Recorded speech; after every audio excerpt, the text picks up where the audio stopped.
Hey there, my sweet friends. I hope you are all doing well. Welcome to day 11 of our 12 Days of Christmas in July series. If you're just joining us, you can find links for the first 10 days at the top of the description so you can get caught up. And if you're new around here, welcome. I hope you will consider hitting the subscribe button to join my crafty little family. Don't forget to listen for the question of the day and stay tuned throughout the video as I'll be drawing the name of the winner of our 3D sand bucket die set from Scrap Diva Designs. Today's project is really inspired by the peeps. For the first day of the series, I shared a planner that was created with some easy shortcuts, and you all seem to really enjoy that. So I thought, hey, we should do more of that. And so I've got this really sweet mini with fun folded sections inside a sturdy cover. So we've got all of these great pages that open and flip out with some additional pockets here on the side. And it was really fun to make and fast and easy. If that sounds good to you, then stick around and we'll make it together. I'm working with the Simple Stories Hearth and Holiday collection for my project today, and this is the 12 by 12 collection kit, which includes that sticker sheet. This is one of the few more traditional collections that I've been working with this year. I've had sort of a pink and green vibe, but I really like how warm these colors are, and the more traditional imagery is kind of nice for a more classic look. I thought just for funsies, I'd show you guys how these projects look while they're in the planning phase. So I just have all of these pieces added and then clipped in place so that I have everything in the correct order. So while I'm filming, I know I can just kind of keep working along and everything is where it needs to be. So I just thought it would be fun to share with you how this looks while I'm working through all of the process to get it to the point where I can film it for my video. So I want to start by creating a sturdy cover, and I am using 110-pound cardstock. The first piece is going to be 5 1/4 high by 9 1/2 wide, scored at 4 1/4 and also 5 1/4. The second piece is going to be 5 1/4 high by 9 1/4 wide, scored at 4 1/4 and also 5. So I am going to join these with my 2 glue combo. And this is going to be a trifold, so I need to align the spines on the outsides rather than putting them together. And I'm just bringing that cut to the score line in the middle, making sure to have the larger spine on the left-hand side. Now I need to add some flip pages in, so I have 3 here for this project, and they are cut from 65-pound weight cardstock. The measurement for this is 5 1/4 by 8 1/2 and scored at 4 1/4. So I'm going to put my first one on here so that it will fold open. So I'm just bringing those corners together, keeping everything straight and even as I work along. So this will be the first flip page when you open the book. Then we need one for either side of this center section. So I want them to open outward. And I'll continue to use my 2 glue combo. Okay, so now I have the trifold base completed, and so I have 1 flip page here, and then it will open up and then have 2 additional flip pages on the center portion. So my first flip page has a planned pocket for the outside portion, and so I have my cardstock cut to be 5 1/8 high by 4 1/8 wide. The pattern paper is 7 high by 4 wide and scored at 5. So I'm going to wind up with a 2-inch pocket at the bottom, and I do want 2 glues on this as well because that pocket will be a little bit heavier, and so I want to make sure that it's very secure. So I'll just center this on my cardstock. To create that pocket, I do need to adhere the sides. I'm just using a very small line of my Tombow so that I'll have more room in that pocket for my inserts. I will plan to put some inserts in these, but I want to wait for this glue to be fully set up before I add anything to the pocket. So we can just add this to the book and then move on to the inside. And then by the time we get that done, we should be able to add our inserts. Remember, this is going to be our first flip page. So let's just get this flat down onto the surface. Add our 2 glues and then center that on the base. So you'll have the border of the nice white cardstock from the base and then also that green. For the inside of my flip pages, the cardstock is 5 1/8 by 4 1/8 and the pattern paper is 5 by 4. I'm just pairing the same patterns on the inside for a nice consistent look. Now I can add a couple inserts to my pocket, and these are some of the 3 by 4 cut apart images from the collection, and those will just slide right down into that pocket. Our first fun fold shortcut is going to be a crossover pocket. I am going to just demonstrate with this cardstock so that I can write on here and it will be easier to see. For the purpose of demonstration, you need your pattern paper to be cut at 6 high by 12 wide. You want to score it at 4 and also 8. So then you want to turn it in your scoreboard and score it at 1. Now you're going to remove some portions of this so that you can fold them over and reduce a little bit of the bulk. So I have indicated here with pencil lines where you want to remove the cardstock or the pattern paper and just cut right along that line. I did find it very easy to cut this on my guillotine cutter, and that resulted in a much nicer, cleaner finished cut edge. So I would recommend doing that if you have one of those. So I'm just going to remove these 2 bottom portions, and that will leave me with a flap that I can fold over to create the pocket.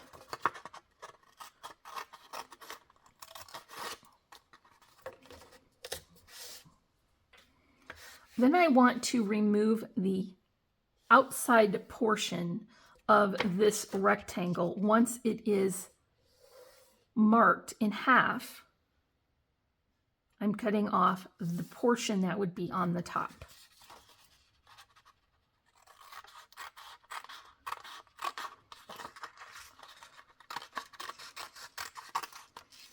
I'll do that for both sides.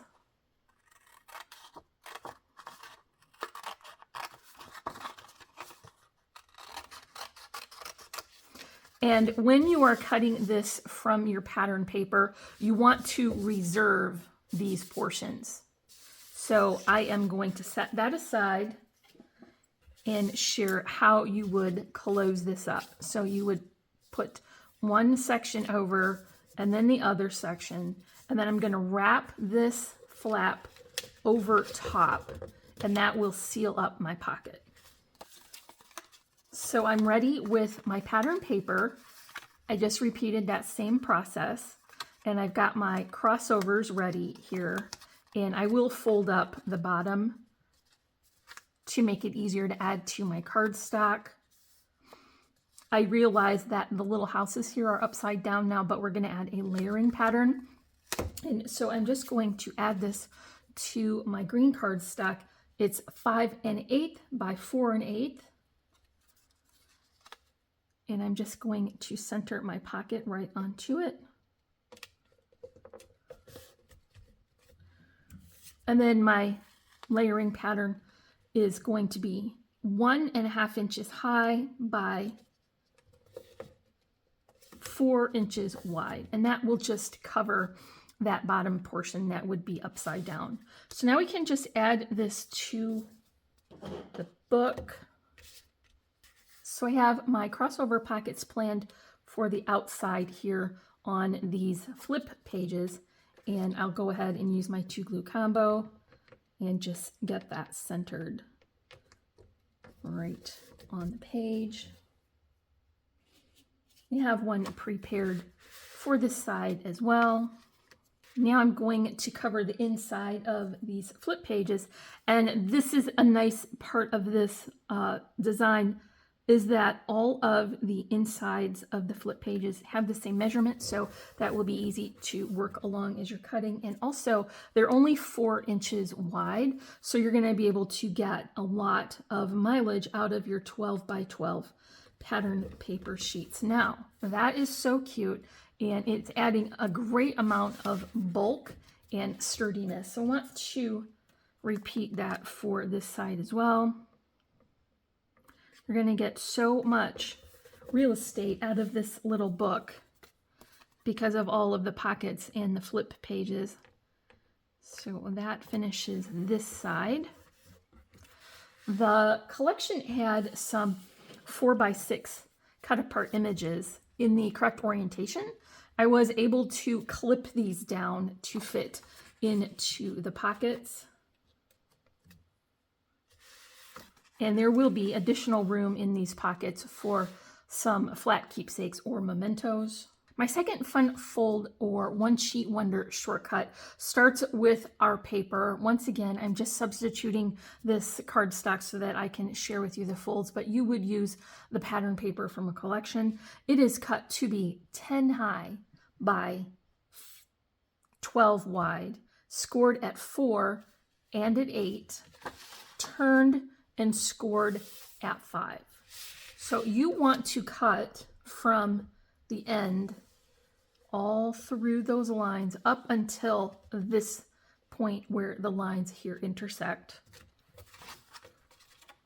And I do recommend using your guillotine cutter so that you can get a nice clean cut here, or just take your time and do a better job than I am doing.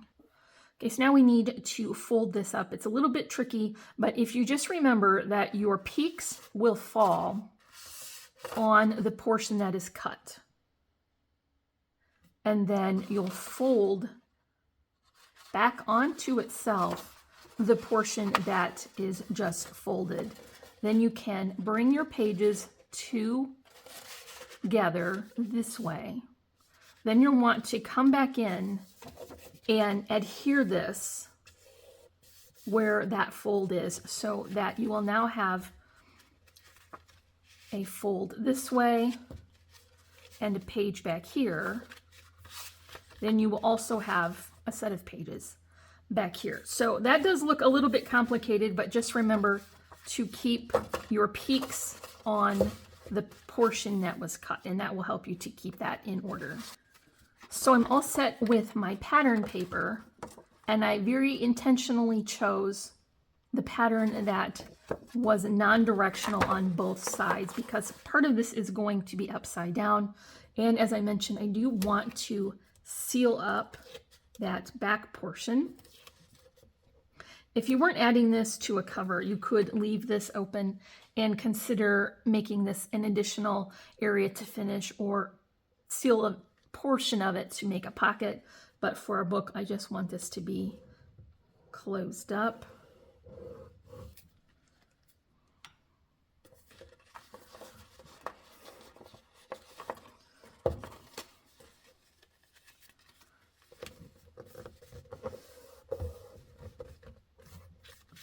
Now I will add this to my cardstock.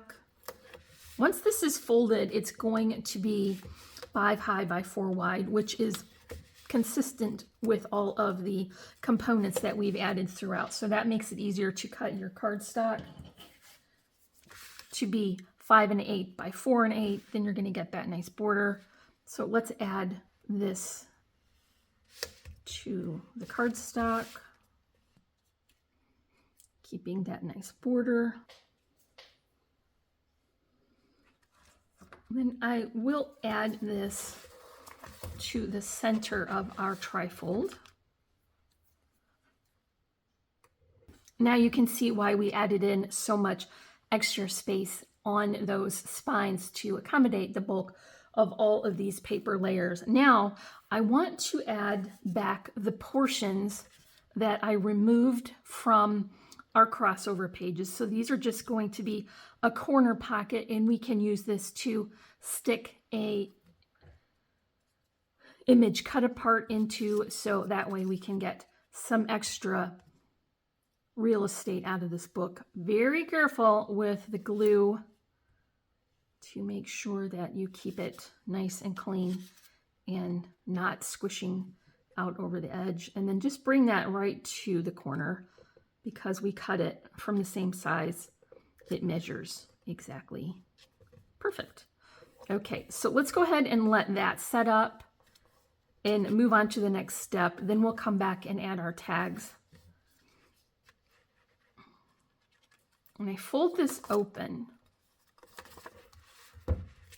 I have pretty much an additional 2-page layout. I want to include some layering patterns for this. So I've just got these cut from the offcuts as I was working along. And that sort of gives it an additional layer of interest. And then I've also die cut some of these scalloped edge rectangles. This is a nice place to have a special photo mat or to add your journaling to. So I want one for each of these pages. For the next page, I'm going to go back to those pockets so I can include more of my image cut aparts. Let's repeat that same process as I did for the front. Okay, while that glue sets up, we can finish the other side. I have more of my offcuts here. Thought it would be more interesting to change the orientation of these. So these are profile now rather than landscape. And then 2 more of those die cuts to be either a photo mat or a place for journaling.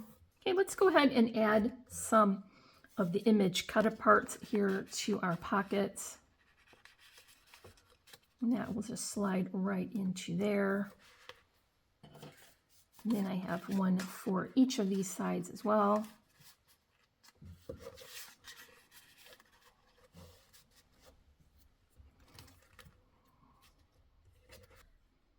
Okay, friends, now is the time to draw the name for the winner of the 3D Sand Bucket die set from Scrap Diva Designs. First of all, let me say good luck to all who entered, and my sincere apologies in advance because I will 100% mispronounce your name. I'm terrible at names, so I am very sorry about that. In this bowl are the names of all of the friends who played by the rules, and so I'm going to draw the name from here. Let's give this a little stir. And we'll pull out a name. The winner is Marianne Milak. Marianne Milak. Well, that one is a doozy. Okay, I tried. Anyway, Marianne, congratulations. Can you please send me a private message on the Polly's Paper Studio Facebook page so I can get your mailing information? Thanks to everyone who played along, and thanks again to Scrap Diva for helping make this a fabulous 12 Days of Christmas giveaway. Now back to our project. Let's add our pattern paper now. So this will be nicely finished on the back.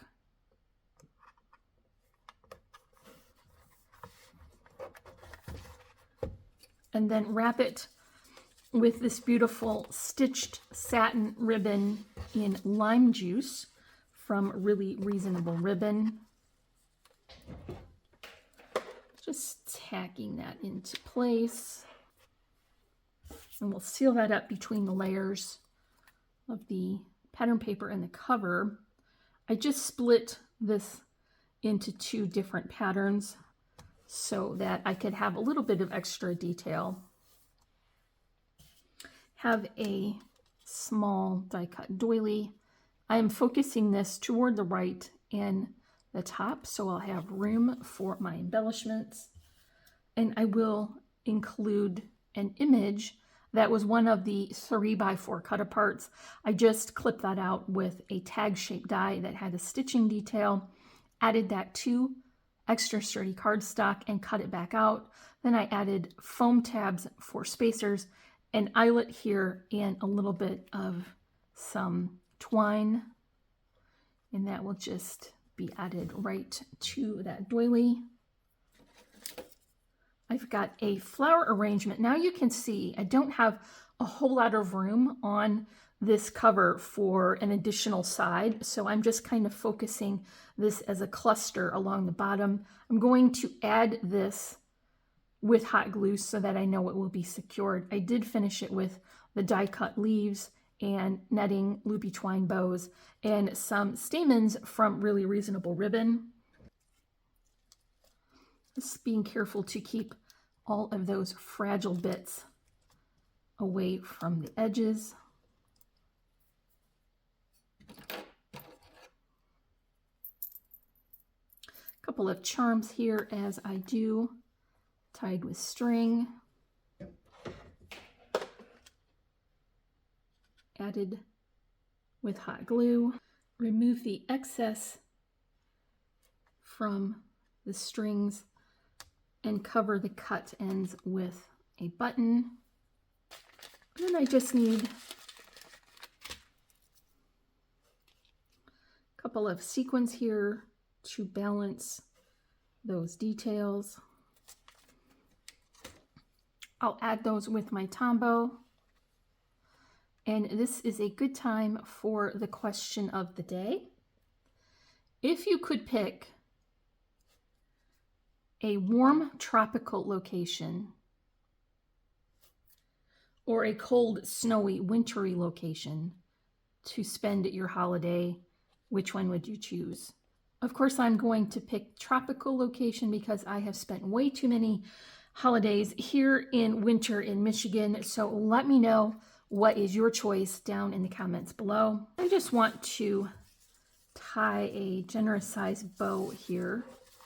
And that will be all for day 11 of our 12 Days of Christmas in July series. Don't forget to come back tomorrow for day 12. And if you enjoyed this video, make sure to let me know in the comments and give me a big thumbs up for this tutorial. Remember, you can find links for the products I mentioned as well as our socials in the description below. And as always, I'm wishing you a happy and productive day. And I thank you so much for watching. Bye.